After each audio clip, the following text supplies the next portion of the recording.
Basically మనకి వాళ్ళకి ఒక దాయదుల పోర్లాగా ఉంటుంది. సో ఆ సిచ్యువేషన్ లో మీరు బ్యాటింగ్ వెళ్ళారు, ఎలా అనిపించారు? నా మైండ్ లో ఆ సిచ్యువేషన్ లో నేను జస్ట్ కంట్రీకి రిప్రజెంట్ చేస్తున్నట్టు మైండ్ లో ఊహించుకున్నాను. సో ఐఎమ్ యాక్చువల్లీ కంట్రీకి ఇండియాకి ఆడుతున్నాను. సో ఆ టైంలో నేను కూడా ప్రెషర్ లో ఉంటే 3 వికెట్స్ పడిపోయినాయి. సో అక్కడ నేను ప్రెషర్ లో ఉంటే ఐఎమ్ నాట్ ఓన్లీ అంటే ఒక్కరిని కాకుండా దేశాన్ని మొత్తం కింద పెడుతున్నట్టు అనిపిస్తుంది.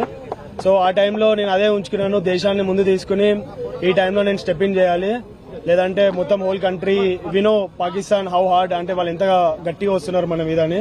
సో ఆ టైంలో నన్ను నేను బ్యాక్ చేసుకుని కంట్రీని ఒకసారి మైండ్ లో పెట్టుకున్నాడు. మీ వరుసగా 3 వికెట్లు పడ్డ తర్వాత మీ ప్లాన్ ఆఫ్ యాక్షన్ ఏ విధంగా ఉండే, టీం నుంచి మీకు ఎట్లాంటి ఏమైనా సూచనలు వచ్చాయి, మీరు అప్పుడు ఎట్లా ఆడాలనుకున్నారు? అసలు జస్ట్ నేను ఒకటే ఆ టైంలో జస్ట్ కంట్రీకి చెప్పాను కదా, జస్ట్ కంట్రీని గెలిపించాలి, కంట్రీని ఊహించుకుంటేనే ఆ సిచ్యువేషన్ వాళ్ళు హార్డ్ వచ్చారు నా మీద, పాకిస్తాన్ వాళ్ళు చాలా హార్డ్ వచ్చారు.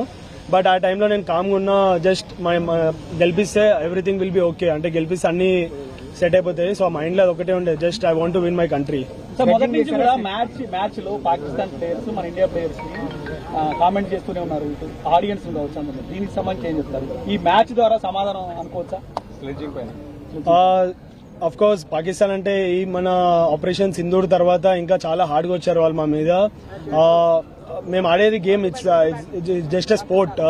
సో ఆ టైంలో ఎమోషన్స్ తీసుకుని ఆడితే స్పోర్ట్ ఆడలేము. సో ఆ టైంలో నేను కామ్గా ఉండి ఐఎమ్ సో పేషెన్స్, చాలా అన్నారు, చాలా విధంగా చాలా చెప్పారు.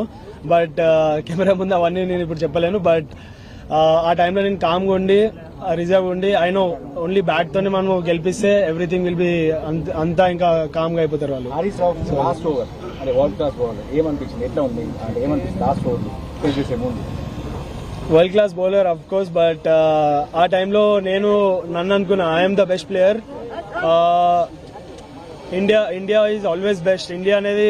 ఇండియా ఈజ్ ఫార్ అన్నిటికన్నా చాలా పైన ఇండియా అనేది. సో ఒకసారి నేను ఇండియాకి ఆడుతుంటే ఇవన్నీ బెస్ట్ బౌలర్ ఇలా చేస్తాడు అలా చేస్తాడు నా మైండ్ లో ఏం లేదు. ఓన్లీ ఆ టైంలో ఓన్లీ ఒక కంట్రీ వచ్చింది, just I want to win the game అంతే.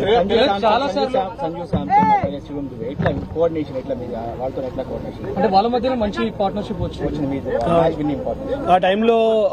నేను చెప్పా ఏమైనా ప్రెషర్ ఉంటే నేను అబ్జర్వ్ చేసుకుంటాను, బట్ మీరు ఒక ఎండ్ నుంచి జస్ట్ స్ట్రైక్ రొటేట్ చేయండి, నెక్స్ట్ వేరే ఎండ్ లో ఏం ప్రెషర్ లేకుండా నేను క్యారీ చేస్తాను వికెట్ ని అని చెప్పి సంజుని చెప్పాను. సంజు కూడా చాలా క్యామియో చాలా ఇంపార్టెంట్ ఆ టీమ్ కి ఆ టైంలో.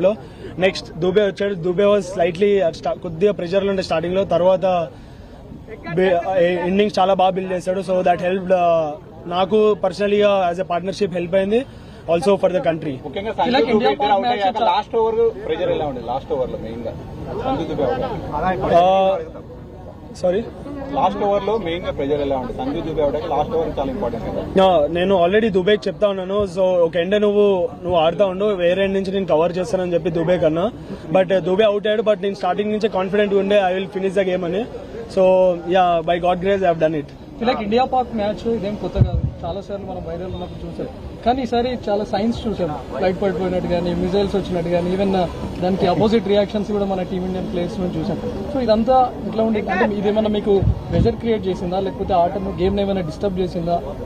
ముందు వాళ్ళే స్టార్ట్ చేశారు పాకిస్తాన్ నుంచి. స్టార్ట్ అదే ఇండియా పాకిస్తాన్ మ్యాచ్ లో ఓకే, బట్ ఆపరేషన్ సింధూర్ తర్వాత కొద్దిగా హార్డ్ గా వచ్చారు వాళ్ళు మా మీద. బట్ మేము ఆడేది చెప్పాను కదా మళ్ళీ స్పోర్ట్. సో స్పోర్ట్ ని ఎమోషన్స్ తో కనెక్ట్ చేసి ఆడితే అవ్వదు. సో జస్ట్ నేను స్పోర్ట్ ని ఏ విధంగా ఆడాలో ఆ విధంగా స్పోర్ట్ లో ఆడి we have replied in a good way to them. Pakistan match అంటే మొదటి నుంచి విరాట్ కోహ్లీ విరాట్ కోహ్లీని తిలక్ రీప్లేస్ చేశారు అనేటువంటి మాట ఎక్కువగా వస్తుంది, మీ కామెంట్? ఫస్ట్ ఆఫ్ ఆల్ నాకు చాలా హ్యాపీగా ఉంటుంది. సచ్ ఏ లెజెండ్ విరాట్ బి అనేది is an global star.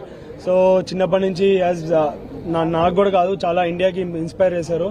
So అట్లాంటి మంచితో నన్ను కొలుస్తారంటే ఇట్స్ నాకు చాలా ప్రౌడ్.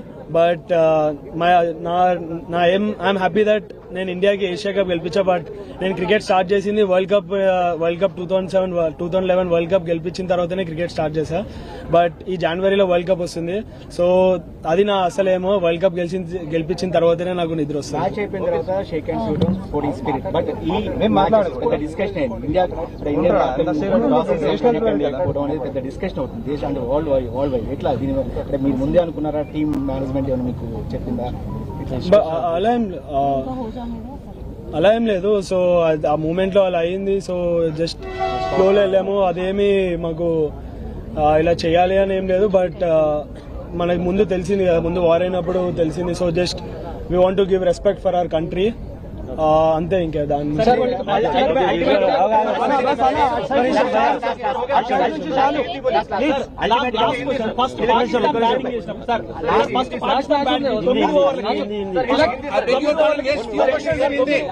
పాకిస్తాన్ ఫస్ట్ బ్యాటింగ్ చేసినప్పుడు 9 ఓవర్లకి భారీ స్కోర్ చేసింది. సో అదే సిచ్యువేషన్ కొనసాగితే దాదాపు 170, 180 వెళ్తాది అనుకున్న సమయంలో మన ఇండియన్ బౌలర్స్ కావచ్చు కట్టడి చేశారు. సో స్ట్రాటజీ ఎట్లా అవలంబించారు, ఏమనుకున్నారు? 9 ఓవర్స్ వాళ్ళు భారీ స్కోర్ చేశారు కదా, అదే టెంపో కంటిన్యూ అయితే 180 దాకా వెళ్ళింది. సో తక్కువ చేశారు కదా, దానికి సంబంధించి ఎట్లా స్ట్రాటజీ చేశారు? అందరికీ తెలిసిందే, India one of the best bowling attacks. So టైంలో అవుతుంది, వాళ్ళు స్ట్రాటజీ ప్లానింగ్ అన్ని చేసే వస్తారు. సో ఫస్ట్ 2 గేమ్స్ ఓడిపోయారు. సో థర్డ్ గేమ్ అంటే వీ నో దట్ వాళ్ళు చాలా హార్డ్గా వస్తారు మా మీదని మేము ఎక్స్పెక్ట్ చేసాం. సో తర్వాత అండర్ ప్రెషర్ లో కామ్ ఉండడం, దట్స్ మేము టీంలో అదే డిస్కస్ చేసాం. గౌతీ సార్ కానీ సూర్య కానీ అందరూ గ్యాదర్ అయ్యి, సో అండర్ ప్రెషర్ కామ్ ఉండడమే ఇది ఇంపార్టెంట్. సో మా బేసిక్స్ మేము బ్యాక్ చేసుకున్నాం and we have executed well.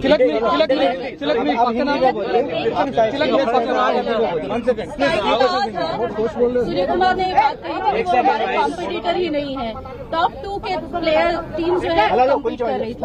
लेकिन मैच जब हो रहा था तब आपको लग रहा था कि 2-0 से आगे है, अब 3-0 बनाना, कितना ज्यादा दबाव भारत पे रहा पाकिस्तान से ज्यादा? जैसे सूर्य भाई ने बोले कि कुछ कंपटीशन नहीं है, मैं भी उस बात में एग्री करता हूँ.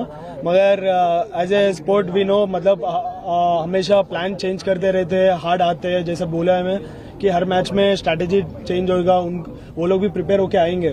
तो हम लोग एक्सपेक्ट किए थे. और जैसा वो लोग सेकेंड इनिंग्स में कम स्कोर में वो लोग पेस ऑफ करके, विकेट भी इतना आसान नहीं था बैटिंग के लिए. तो जो जैसा वो लोग कम बैक करके आए हैं और वहां से हम लोग पार्टनरशिप बिल्ड करके जीता है, तो वही है इंडिया की खासियत. प्रेशर कैसा था आपके ऊपर? आखिरी ओवर तक आप टिके रहे, मैच जिताया आपने, 3 विकेट गिरने के बाद आप आए थे. बताइए आपका एक्सपीरियंस कैसा है, क्या प्रेशर था आपके ऊपर? प्रेशर तो ऑफकोर्स नर्व्स तो बहुत रहते हैं बॉडी में, बहुत कुछ चल रहा था दिमाग में. तो मैं ऐसी एक चीज पहले भी बताया, अभी भी वही बताता हूँ, देश हमेशा आगे है और अपना इंडिया सबसे बहुत ऊपर है. तो मेरा माइंड में और दिल में वही लग रहा था कि जो भी करूंगा, मैं कुछ भी करूंगा, पूरा देश के लिए पूरा जान दे दूंगा. तो वही दिमाग में चल रहा था. तो उस समय मेरे को क्या क्या जरूरत है, अगर मैं प्रेशर में आ गया तो देश को नीचे करूंगा, खुद को नहीं, देश को. और इतना 140 करोड़ लोग, सब लोगों को मैं नीचे कर रहा हूँ. तो वो सबको मैं लेकर जाने के लिए मेरे खुद को उस समय काम रहना, जो बेसिक्स बचपन से मैंने सीखा हूँ, मेरा जो कोचेस से बचपन से मेरे को ये आदत की है, तो मैं वो सब चीज काम रह के दिमाग में सोचा और एग्जीक्यूट किया.